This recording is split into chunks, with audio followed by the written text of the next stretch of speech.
जय माता दी, जय माँ कामाख्या, जय श्री महाकाल महाराज। अभी एक प्रश्न हमारे सामने आया है कि गुरु से गुरु दीक्षा में प्राप्त कोई भी नाम है, वह कार्य कैसे करता है। प्रश्न बहुत से व्यक्ति यह प्रश्न हमसे करते हैं कि हमने जिनको गुरु बनाया उनने हमें एक नाम दिया है, वह नाम कैसे काम करता है। हम तो जप कर रहे हैं, अब हमें मालूम नहीं कि वो नाम काम कर रहा है या नहीं कर रहा है।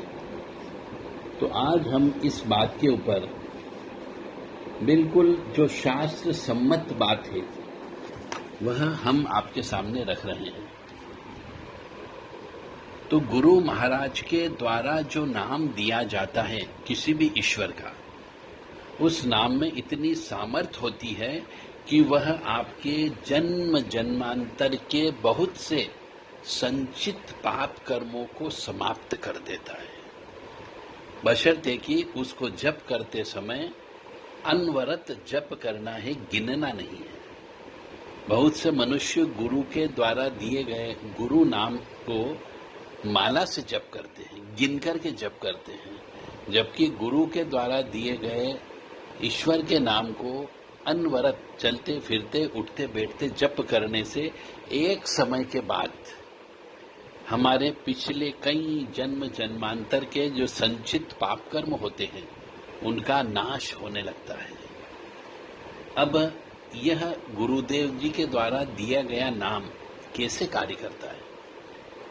जब मनुष्य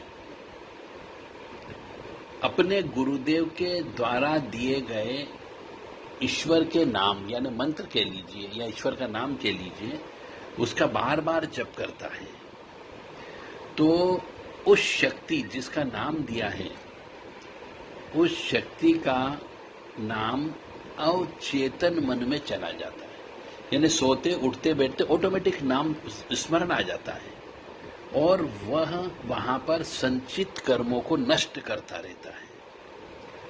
जैसे जैसे हम नाम जप करते हैं वैसे वैसे पूर्व के कर्म हमारे सामने लड़ने आ जाते हैं, क्योंकि पाप कर्म किए हुए होते हैं तो वह पाप कर्म लड़ने के लिए आते हैं। तो जब हमें गुरुदेव जी के द्वारा दिए गए नाम का स्मरण करते हैं तो हमें कष्ट की अनुभूति भी होती है। तो व्यक्ति क्या करता है, जब उसको कष्ट की अनुभूति होती है तो वो नाम का स्मरण करना बंद कर देता है। यहीं पर वो गलती करता है। चाहे कितने ही कष्ट आए, गुरुदेव जी के द्वारा दिए गए ईश्वरी नाम का जप जैसे जैसे ज्यादा करते जाएंगे वैसे वैसे आपको कष्ट की अनुभूति भी बढ़ती जाएगी, क्योंकि आपके पिछले जन्म के कई जन्मों के जो पाप कर्म हैं वो आड़े आते जाते हैं, वह कटते जाते हैं आपको कष्ट देते हुए, परंतु वह कष्ट इतना ही दे पाते हैं जितना कि आप सहन कर सकते हो।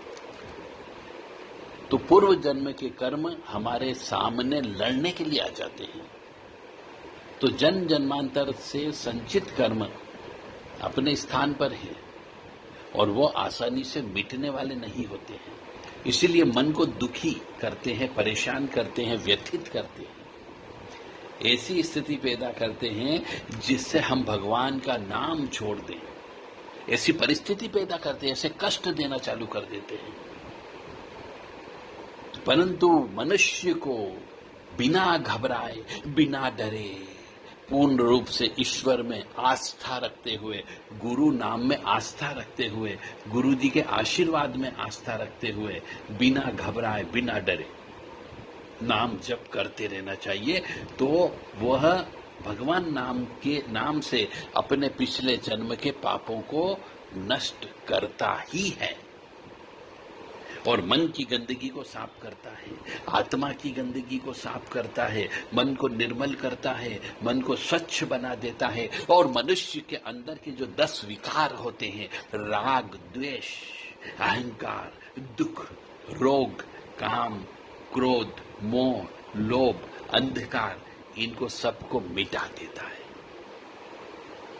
बशर्ते कि आपको लड़ते हुए आना चाहिए। और ये सब जब ये रोग शोक ये 10 विकार हमारे जल जाते हैं तो हमारे इसमें दिव्य भक्ति उत्पन्न हो जाती है, प्रेम उत्पन्न हो जाता है, अपार शांति उत्पन्न होती है, परम शांति उत्पन्न होती है, परमानंद की प्राप्ति होती है और एक विशेष प्रकाश का उदय हो जाता है और मन जो है एक निर्विकार रूप में चला जाता है। यदि मनुष्य गुरुदेव के द्वारा दिए गए नाम के जप में निरंतरता रखे तब तो आत्मा के परम कल्याण के लिए ब्रह्म ज्ञान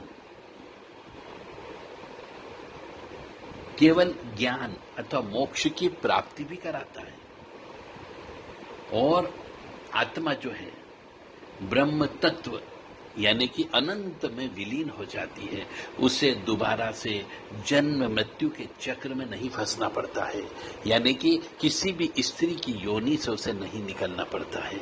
और यही इस मनुष्य जन्म की सत्यता है। इसलिए हर मनुष्य को हमारे शास्त्रों में बताया गया है कि गुरु अवश्य धारण करना चाहिए और जब भी समय मिले मौका मिले उस गुरु नाम का, गुरु के द्वारा दिए गए ईश्वर के नाम का इतना जप करो कि हम सोते उठते बैठते न चाहते हुए भी हमारे मन से अंतर मन से उस नाम का स्मरण होता रहे।